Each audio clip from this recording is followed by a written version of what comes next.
সংসার মানুষের জীবনের একটি অবিচ্ছেদ্য অংশ।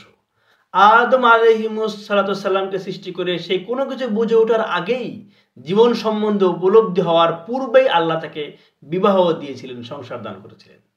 আল্লাহ তাকে সংসার দিয়েছিলেন সেই জায়গায়, যে জায়গায় কিছু চাইতে হয় না, মনে যা আসে তাই পাওয়া যায়। পৃথিবীতে আল্লাহ আলামিন থেকে পাঠিয়েছেন, পৃথিবীটা তো সেরকম না, অনেক প্রাপ্তি অপ্রাপ্তি থাকবে, এটাই হচ্ছে পৃথিবী। প্রাপ্তির চাইতে অপ্রাপ্তির দিকটা বেশি হবে, এটাই তো দুনিয়া। স্বামী স্ত্রীর মধ্যে ভালো সম্পর্ক যাবে, খারাপ সম্পর্ক যাবে, অনেক দিন দেখা যাবে গন্ডগোল হয়নি, আবার দেখা যাবে ঠিকঠাক কোনো একটা বিষয়ে স্বামী স্ত্রী দ্বন্দ্বে জড়িয়ে গেছে। এটা একেবারেই স্বাভাবিক বিষয়, এটাকে স্বাভাবিক মনে করাটাই আমাদের কর্তব্য। স্বামী স্ত্রীর মাঝে ছোটোখাটো গন্ডগোল হওয়া বা গন্ডগোলকে ছোট করে দেওয়া, সেটা যে মাপের গন্ডগোল হোক, এটা আমাদের কর্তব্য।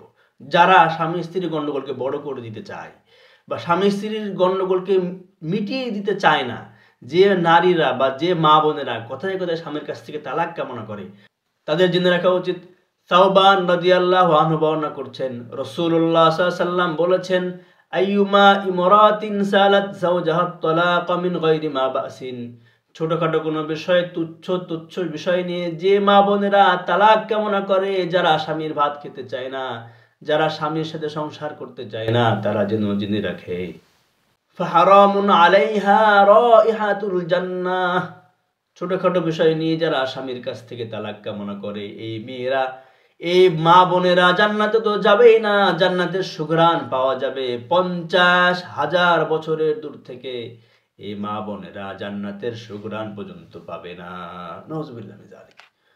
অকারণে তুচ্ছ বিষয়ে স্বামীর সংসার করতে না চাওয়া মা বোনদের, এই হাদিসটা তো মাথায় রেখেই তালাক কামনা করা উচিত। হাদিসটা আবু দাউদ এসেছে, তিরমিজিতে এসেছে, ইবনে মাজাহ এসেছে, মুসনাদ আহমদ এসেছে, সহিহ ইবনে হিব্বানে এসেছে। রাসূলুল্লাহ সাল্লাল্লাহু আলাইহি ওয়াসাল্লাম তার কোনো মেয়েকে স্বামীর সাথে রাগান্বিত হয়ে এনে বাড়িতে রেখেছিলেন মর্মে কোনো হাদিস নাই, প্রমাণ নেই ইসলামের শরীয়তে। রাসূলুল্লাহ সাল্লাল্লাহু আলাইহি ওয়াসাল্লামের কোন কন্যা স্বামীর সাথে রাগ করে পিতার বাড়িতে চলে এসেছিলেন, এর কোনো নজির নেই।